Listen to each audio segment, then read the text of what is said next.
This video is brought to you by BetUS Sportsbook and Casino. Today, I wrap up my preseason rankings for the 2025 NFL draft class, which means my draft guide's not going to be available. More on that later. But today, we're going to go over the cornerback class. I'm going to give you my top 10 corners in this class, but stick around until the end, and I'm going to talk about some of the guys who just missed the list. But without further ado, let's do the dang thing. Number 10 is Maxwell Hairston out of Kentucky, coming in at 6'1", 186 pounds, and he is an explosive athlete, which isn't surprising. He comes from a family of athletes. His cousins have played in the NFL and the NBA, so I'm not shocked. This dude clicks and closes extremely well, extremely quickly. He's able to jump underneath routes. He just explodes so well off that plant foot. He's able to just squeeze the cushion in those routes, and you got to watch out. The ball skills are good with him. Like, he had 5 interceptions, 2 of them were pick sixes, but it doesn't end there, as his run defense is pretty darn good. He comes downhill with a head full of steam. He's able to take on blocks. He understands how to either funnel ball carriers toward the sideline or back to his defenders. And he's been a sure tackler. 8.2% missed tackle rate. 19 defensive stops last year. If you don't know what it is, defensive stop, basically a play resulting in 0 to negative gain. So no gain at all, actually. But he does a really good job of that. If I'm really going to kind of critique him, last year was his first year as like a full-time starter. He's got a bit of a slender build, but I feel like he could definitely add the mass. I'm not worried about that because he plays with physicality, but could be a concern when he gets to the NFL. The anticipation is just not there yet. Sometimes he just leaves too much cushion, even though he's capable of like squeezing those routes. Sometimes he just leaves too much cushion for the wide receiver. There's times where he gets caught flat-footed at the top of routes. He was flagged 4 times. That's kind of where he gets handsy. And on top of that, I kind of feel like he's more of an off coverage corner right now. His press technique is kind of everywhere. Like, he gets a little antsy when it comes to jamming receivers, and he'll just lunge at them. There's also times where he'll just prematurely open up his hips, basically giving a receiver a free release and just giving him permission to put him in a blender. But the dude's really good, coming off a solid year, and I can't wait to see how he improves. At number 9, I got Tommi Hill out of Nebraska, coming in 6 foot, 205 pounds. He was formerly of Arizona State, but he transferred after his freshman year, arrived here in Nebraska, where he split time between being a corner and being a wide receiver. And last year, he finally was full-time cornerback and kind of did kind of good. 4 interceptions, 6 pass breakups, allowed a completion rate of 54.3%. And the dude's just got a great and athletic build. He's got good length with room to add more mass. He made Bruce Feldman's freaks list for his athleticism, as he's been listed as being a 4.3 guy with a 41-inch vertical jump. That's just insane. And being a former wide receiver, guess what? The ball skills are pretty darn good. That shouldn't be surprising. He's consistently making big plays for the Cornhuskers, and he plays the ball really well when it's in the air. His zone anticipation is much better than I expected for someone that really just had their first taste of actual starting collegiate play. Like, he's able to recognize routes relatively quickly. He understands route tendencies. He processes what he's seeing, and he's able to kind of click and close on these underneath routes. He reads the quarterback pretty effectively. So, like, he's further ahead than I expected in that regard. And he brings some return experience to the table. So that's always a big plus. I will say, in man coverage, work in progress, man. He doesn't have a great feel of when to use his hands. And sometimes he'll give the receiver he'll just give the receiver too much in press. And it's like, I want to see you get a little more aggressive, man. I know you got that. And then there's also times where, since the press technique wasn't good, further down in the route, he starts to use his hands because he feels a step behind, which will lead to penalties. So he's got to get a better feel for that with man coverage. His agility and change direction, it's fine, not great. So I feel like a lot of, and it's not, I don't think it's because of his athleticism. I think it's just like a lot of times he's just like too tall on his back pedal and whatnot. And I just feel like he needs to get a little bit lower to the ground. I will say, man, this is a limited sample size. It's just a 1-year sample size, limited reps. He was essentially a full-time corner, though still playing receiver in the early parts of 2023. So it's not surprising that he needs like polish in his technique and just needs a general better feel for the position, but could be a hot riser. He's someone I was like, I know I wanted to include in my top 100. I just didn't know how far I wanted to go with it. I ended up settling on a 3rd round grade. Special thanks to today's sponsor, BetUS. Use the link in the description or the pinned comment to take advantage of an insane 125% sign-in bonus up to $2,000 on your first 3 deposits. And y'all know me. Y'all know I love college football, and I know you love college football too. And maybe you think you know who's going to win the SEC or the ACC or the Big Ten or even the college football playoff. Well, you could put your money where your mouth is and make those bets on BetUS. They even have win totals for your favorite FBS schools. They got it all here. So please take advantage of that offer today by using the link in the description or the pinned comment. And as always, please bet responsibly and bet within your means. At number 8, I got Quincy Riley out of Louisville, coming in at 6 foot, 195 pounds, and he is a legitimate track athlete. You go back to some of the things he did in high school. He won the South Carolina 4A 100 meter with an insane 10.4 seconds. He also won the 200 meter, and he was actually South Carolina's boys 4A track player of the year back in 2019. So yeah, he's fast, legit track speed. He initially went to Middle Tennessee, where he spent 1, 2, 3 years before transferring, and didn't become the full-time starter at Louisville until 2023. But he had a hell of a year, man. 10 pass breakups. He had 3 interceptions, allowed a completion rate of 36.5%. That's absolutely insane. And he's displayed good ball skills, man. He uses that good short area quicks and route recognition and off coverage to be able to make plays on the ball underneath, man. He truly does have a good feel for making plays underneath and using that track speed. Just a general good feel for coverage. He's a fluid athlete and can play with pass catchers down the field. He can stay in phase with them, greasy hips. He's also brings some return ability to the table. Granted, he hasn't returned for Louisville, but he has return experience dating back to his days in high school and for the Blue Raiders. But there is a noticeable lack of play strength. He has no problem putting his nose in the action, but I don't see him consistently shedding blocks and I just see him trying to make tackles in the NFL being a problem. On top of that, his ability to play press, I just don't see it. Bigger receivers will give him problems during the route or at the line of scrimmage. Unless he's able to add more strength or bulk, he won't be somebody you want to use in press, which will limit him for some schemes.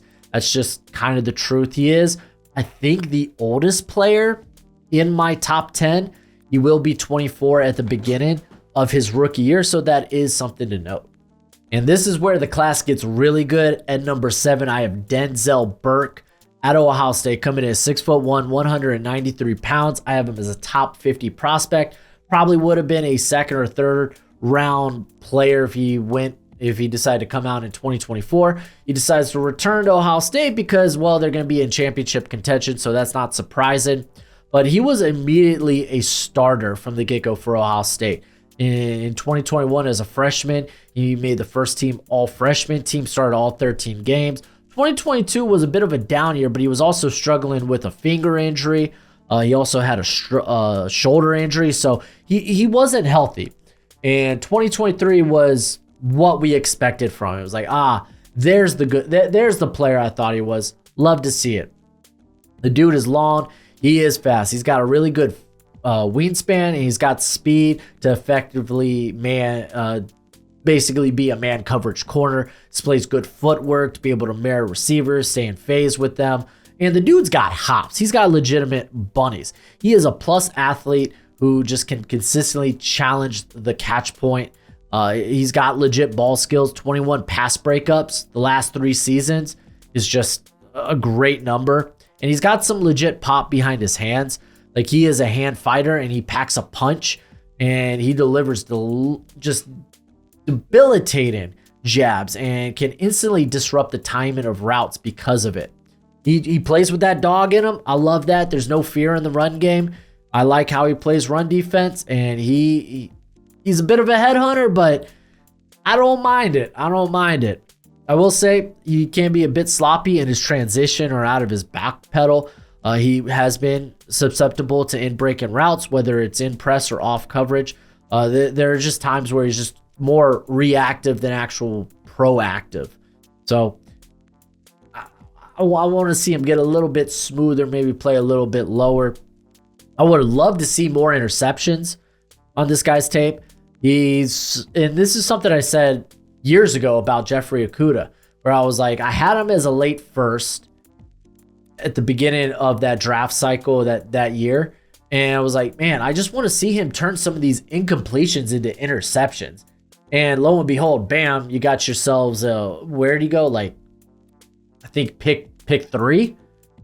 So, and again, I know things haven't worked out for Jeff Okudah, but nonetheless, I would love to see Burke. I think it would help his draft stock a ton if he could turn some of those incompletions into interceptions. Also, the tackling technique, he's just a bit inconsistent. He isn't the most sure tackler out in space. He'll slip off tackles. A part of that is just the aggression in his game, but he does have a 17% missed tackle rate over his career. At number 6, I got Mansoor Delane out of Virginia Tech, coming in at 6'1", 187 pounds. Actually, his teammate Dorian Strong just missed my top 10. But last year was just, it was insane. Like, and it wasn't even like from an analytics standpoint, it was that eye-popping. He only had 1 pass breakup, 1 interception, and I was like, okay. So what's the deal with this guy? And I was like, oh my gosh, he is a freaking insane athlete. Like, he has got a great build, long arms, and he looks shot out of a cannon. And this is most notable coming downhill. Like, I don't think anyone plays the run with this type of competitiveness and ferocity. Like, he is a mean hitter. He aims to deliver crushing blows, and I'm not shocked that he played a little bit of safety last year, man. This dude isn't afraid to come downhill and basically hit ball carriers at full speed. He has got that dog. He's a big dog. Like, golly, man, he's just a different type of animal. Like, I don't know, man. I feel like I haven't seen someone play with this type of aggression in the run game from the corner position in a while, man. I'm really trying hard to think of like one person over the last couple of years, but it's just on a different level. Obviously, he's got the versatility to play a couple of spots. If you look at last year, he mainly played on the outside, but he had over 100 snaps in the box, did play over 50 snaps deep and in the slot.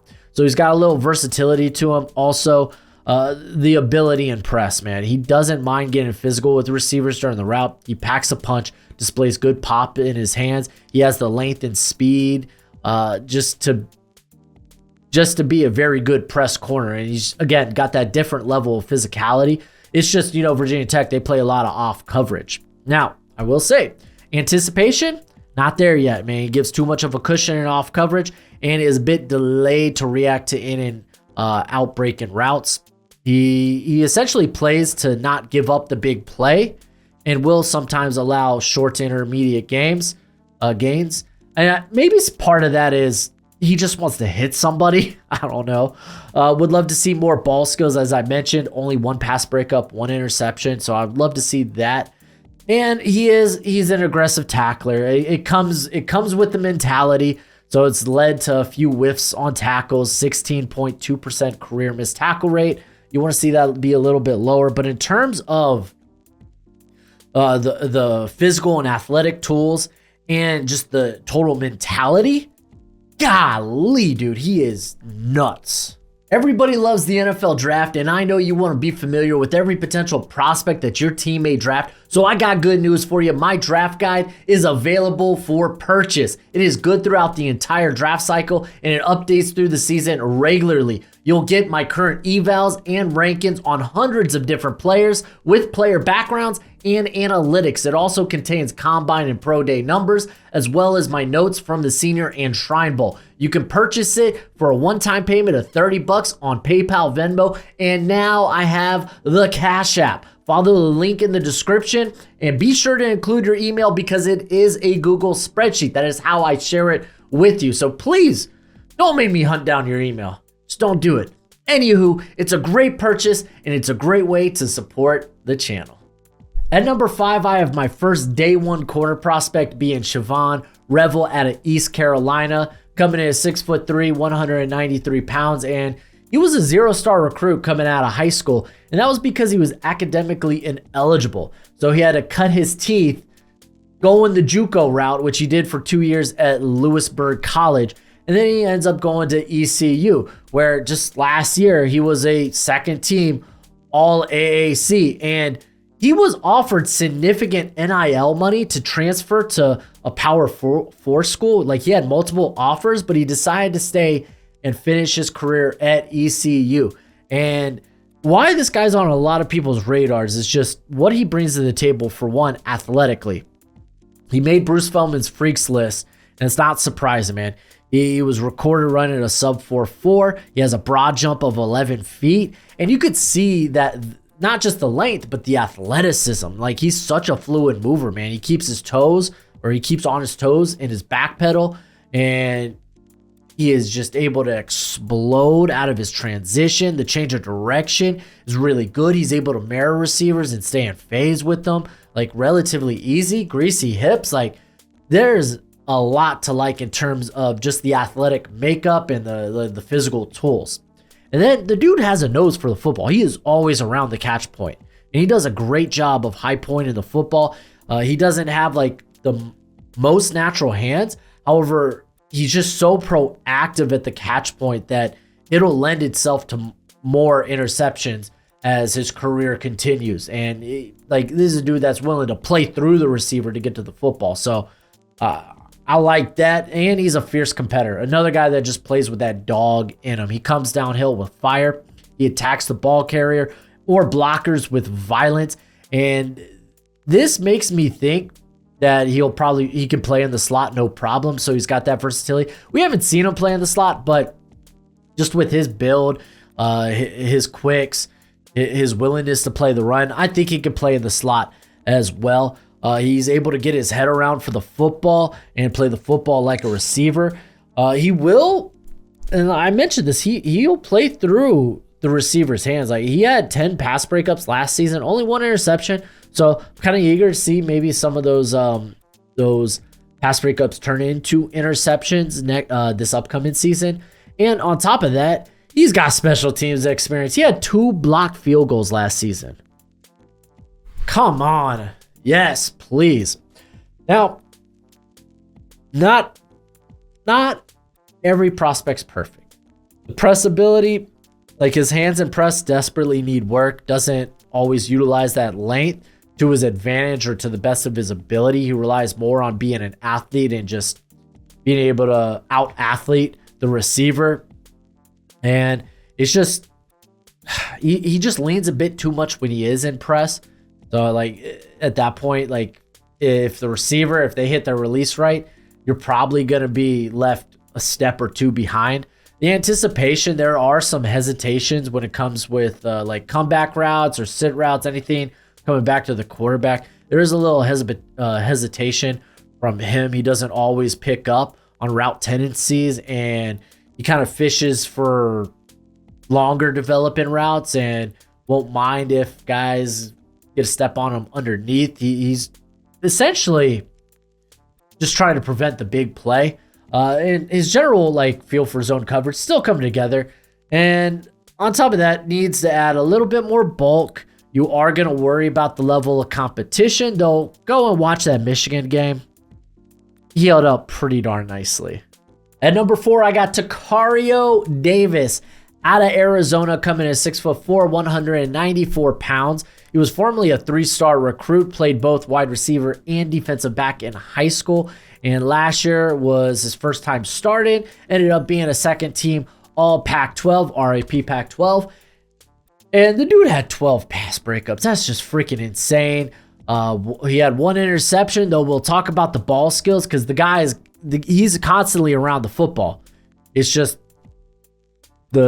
he dropped a couple of interceptions. Let's just go ahead and knock it out right here. Listen, the ball skills can be better. He does a good job of getting in position to make a play on the football, but there were a variety of dropped interceptions on tape. And if he could turn some of those interceptions into turnovers, then watch out. Because the dude is big and he's long. Like, it's just insane size and length. Like, it's an elite build for the position. He is physical at the line of scrimmage. He shows the power to disrupt receivers early in the route. And he could just legitimately erase receivers altogether and press.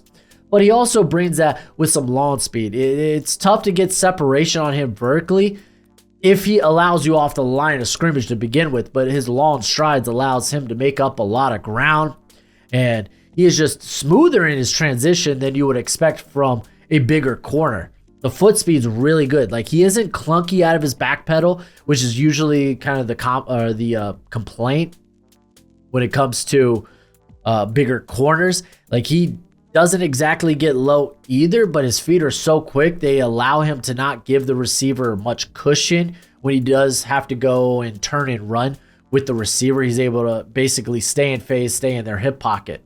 And the dude just makes plays around the football. He's aided by that length. He had a 56 forced incompletion percentage in man coverage. Golly, dude, that's hard to do. So you love to see it. I will say he lacks elite athleticism. Not surprising. Bigger corner, kind of expect it. And he does get a bit grabby at the stem of routes. There are some times where he kind of panics and off coverage, which typically he's like a cool, calm, and collected. He's a cool cucumber, if you will. But in off coverage, man, it just feels like he wants to play with his hands. But if he's not meeting them at the line of scrimmage, then it's like, okay, when am I allowed to initiate this contact when I'm like 5, 6, 7 yards off of the line of scrimmage? So there is a little bit of that, but the dude's an absolute alien. Got him as a top 20 player in this class. At number 3, I got Benjamin Morrison out of Notre Dame, coming in at 6 foot, 190 pounds. He was formerly a 4-star recruit back in the 2022 class. And fun fact, his father, Daryl, played safety, not just for Arizona, but also played 4 years in the NFL with Washington. And the dude's got, like, his whole family's athletic as hell, dude.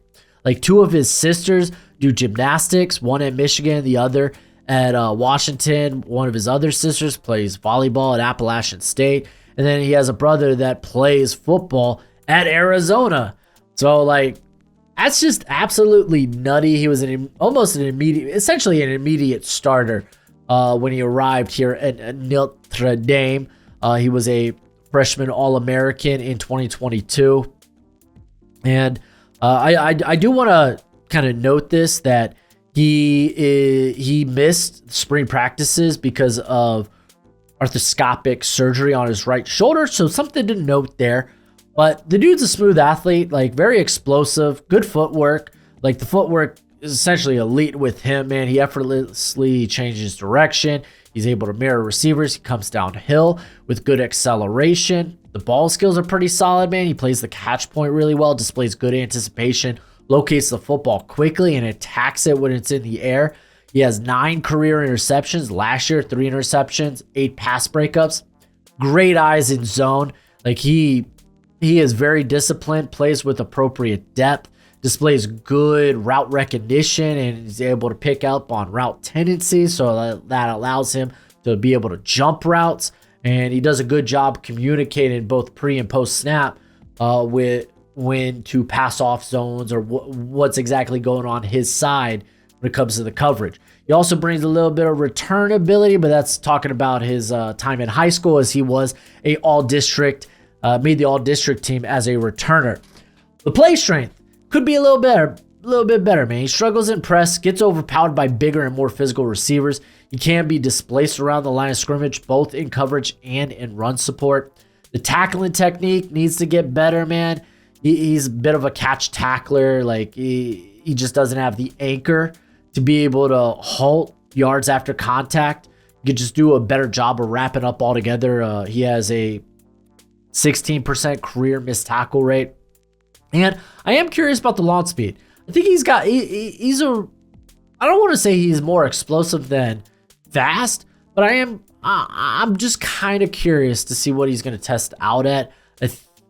And yeah, I feel like that just might be a bit of a nitpick. I'm not saying, oh, he's got trash speed. I'm just saying I don't think it's elite. Might be high end, but not elite. But yeah, I got a top 20 grade on him, but like I think he's just like on the outside of my top 10. Number 2, I have Travis Hunter, man. I feel like I've already talked about him before, but he's 6'1", 185, and I feel like I've already gone through this because I have when I talked about him when it comes to the receivers. But he was formerly a 5-star recruit, ended up deciding to go to Jackson State, joined Deion Sanders there. No surprise, when Deion got the head coaching job at Colorado, he followed him there. This dude plays both sides of the football. He is a starting wide receiver and a starting corner. So he's a bit of a stamina monster. But I will say, let's say the fourth quarter, near the end of games, you could see him gassed, and he's been taken advantage of more so as a corner in that regard, where he was gassed. Like, dude, sink in. Ohio Manor had a field day with him at the end of that Stanford game. Really did. So in the NFL, he's going to have to pick a position, or team's going to have to pick it for him or something. I don't think he could get by being a starter receiver and corner. I think he could be a package player for whatever side of the football he doesn't decide to play for. So say like, okay, he's our starting corner, but we have some packages on offense for him. Or he's our starting wide receiver, but hey, occasionally we like to throw him out there at corner. I don't know, man. Like, I just don't see him being able to do it full time at the NFL level. So he's going to have to pick one of the two. But I do think that him playing both has caused him to basically not halt his development, but it's slowed it down. Like, he's over here balancing two positions that rather than getting like great at one of them. Not to say he's not a great prospect. He's my corner too. I think he's a better corner prospect than wide receiver prospect. Like, the dude's a twitched up athlete, like solid speed. Definitely feels more quick than fast, but he's got smooth footwork. He's got fluid hips. He's just a really good mover. I get why, like, receiver, the ball skills are nuts, and that translates to the corner position. 3 interceptions, 5 pass breakups, excuse me. So he's like, I mean, he literally got receiver ball skills. It's just absolutely nuts. He's got a good eye for zone. He played a lot of man coverage. Last year he was put on an island a ton, but I think he's got a really good feel for zone. And like, he's just got great spatial awareness. He's able to put himself in a position to make the play on the ball. He understands a variety of route concepts and combinations. Kind of gives him a bit more of an insight on how much cushion he's supposed to allow. Like, for instance, where should I be placing myself on this? Like, they're trying to hit my side with like a high-low. Where should I be? How much depth should I have? Like, he's got a great understanding of all that stuff. The wiry frame is something of concern, just because can he hang with more physical wide receivers in the NFL? It's going to be a question. On top of that, the tackling technique, 8.8% missed tackle rate is pretty darn good, but he doesn't have that anchor to be able to halt yards after the catch. So there is a little bit of a concern there, but he's a top 10 prospect for me, and he's going to be listed on my big board as just an athlete because, man, I don't know, man. I don't know where to put him. And then at number 1, I have Will Johnson out of Michigan, coming in at 6'2", 202 pounds. He should be everyone's number 1, and I'm talking number 1 overall prospect. This is one of the most gifted corners I feel like I have seen the last couple of years. Like, for real, this takes me back to like the Sauce Gardner's class, where you had Derek Stingley and also Trent McDuffie. And I feel like, and I'm gonna be honest, I feel like Will Johnson. I feel like I'd take Will Johnson over those guys. Isn't that nuts? Like, he's that sneaking good. I do want to note that he did have surgery over the offseason on his knee because it was actually bothering him during the season. But hey, he wasn't going to miss out on that championship run, and he did. He was a former 5-star recruit, so no kidding. It's not surprising he's so dang good. His father, Dion Johnson, played defensive back at Michigan. But let's talk about this dude. Like, I think he can play in whatever scheme he wants to. Like, he's got rare size and athleticism. He is one of the most fluid movers I feel like I have ever seen. He easily accelerates downhill, out of his back pedal, fluid hips. He's able to stay in phase with any receiver. Like, he's just so good. But on top of that, you watch him in like zone coverage. Like, he's able to, like, you just don't expect players of his size to have his type of closing speed and his ability to just squeeze routes, whether it's zone or even man. And like, stinking as a quarterback, that scares the hell of you. It gives you the illusion that you have a bit bigger of a window or a little bit more space to work with on throws, and that's not the case. It's not. It's just not. Ball skills are pretty darn good. He attacks the football through receivers, had 4 interceptions last year. He was a former high school receiver, so the ball skills aren't surprising. He's just consistently contesting catches, and he will rake and claw the receiver's hands. Every reception against him is earned. Great eyes for zone. Really does. Like, Michigan plays a lot of off coverage. Zone, though, that might change this year with Wink Martindale. So maybe we see him a bit more in press man, which is fine because dude's great. He can do it. He's got the length to play press. Just go back to a few reps against Marvin Harrison Jr. in 2023, man. Like, he was up to the task. He packs some pop in his hands. Like, there's a lot to really like. If I'm going to critique things, it's like, okay, parts of his press technique probably need a little bit of work, but that's a lot. A lot of that has to do with actual reps. I have a feeling that's going to change this year, again, thanks to Wink Martindale. Attacking the football vertically. He does a great job of staying in the hip pocket of receivers, but he doesn't always get his head around the ball when traveling downfield with receivers. I feel like there's just some meat being left on the bone in terms of what he can do as a playmaker. And then also he can be an inconsistent finisher. Like, he's very aggressive as a tackler, so he won't always take the time to square up or wrap up properly. He's got a 13.8% missed tackle rate, career missed tackle rate. So it's not terrible. Like, honestly, as long as you're not like 18 to 20%, I don't really care. Plus, when it comes to corners, your job's to cover. I get it. I get it. It's sexy to have corners that can defend the run and tackle well, but I think it's more important for them to be able to just shut down their side of the field when it comes to coverage. And Johnson's that guy, man. He is him. He's going to be my, spoiler alert, my number 1 overall prospect when this comes around. Well, let's talk about some of the guys that just missed the list. I did mention Dorian Strong just missed the list. Mansoor Delane's teammate here out of Virginia Tech. And big reason was that is just I don't think he plays the run really well. Wiry frame. Don't think he's got like elite lawn speed, but he's got a great feel for the position. He's showing off ball skills. He's a fluid athlete, even if he's not like the fastest athlete. So he's like a solid prospect. I have Jabbar Muhammad right behind actually Strong, and a lot of this has to do with maybe size, like 5'10", 183. He's now at Oregon, by the way.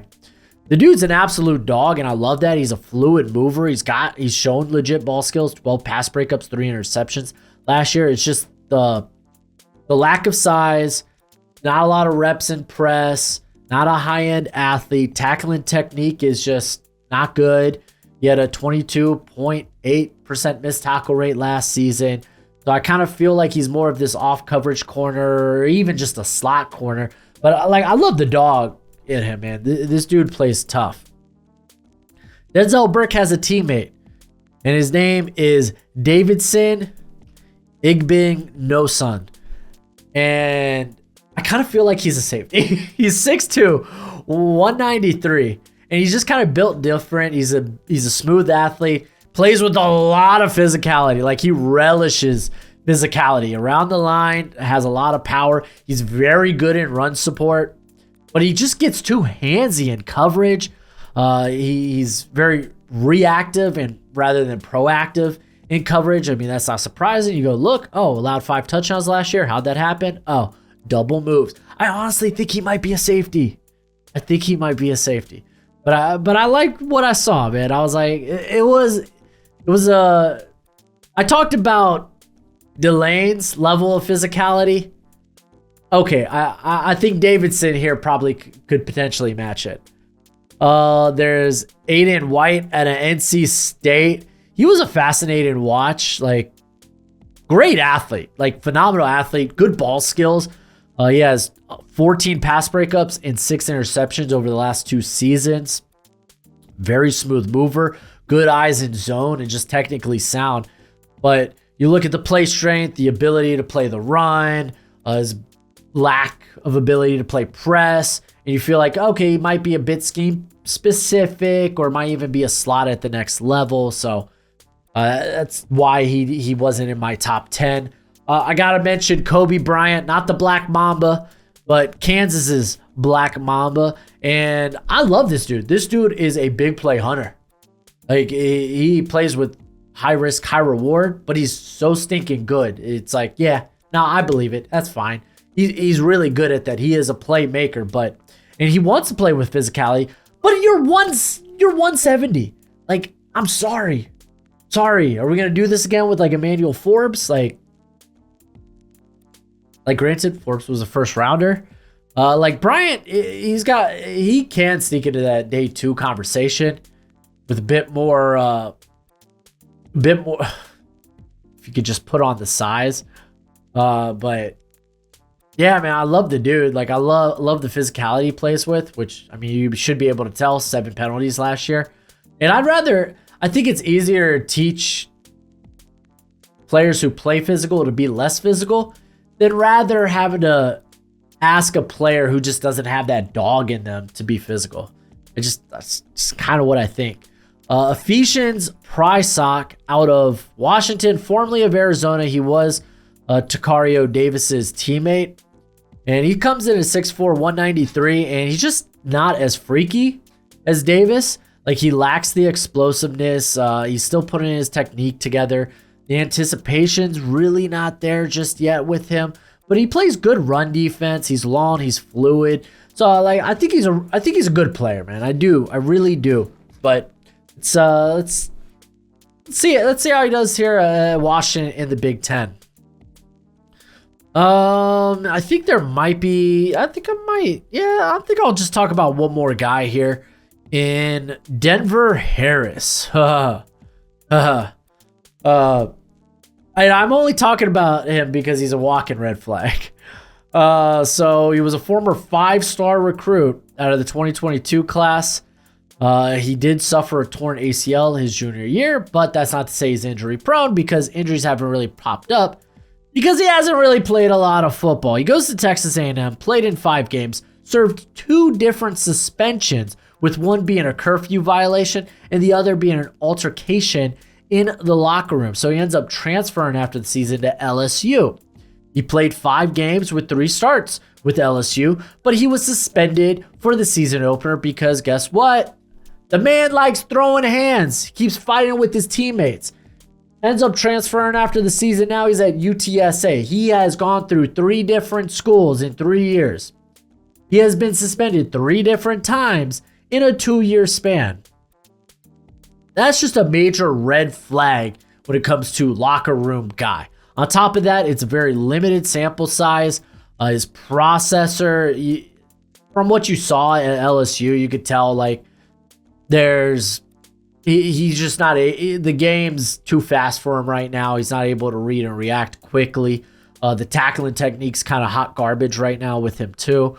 But I get why people like him. It's the physicality. It's the blazing speed. He's like an elite athlete. It all makes sense. But someone who really needs to turn his career around right now, if he wants to be a draftable prospect. I've seen some people like list him relatively high. Like I'll see like early day 3, like 4th, 5th. And I'm like, I might take a shot on this guy in the 7th. But like that's a lot of red flags. It's a lot. But nonetheless, let me know what you think in the comment section below. Who are some of your favorite cornerback prospects in this class? If you want to check out some more of my summer scouting, check out that video right here. Or you can check out my deep dives into every NFL team right here. But as always, until next time, be easy, my friends. Later. This video was powered by BetUS.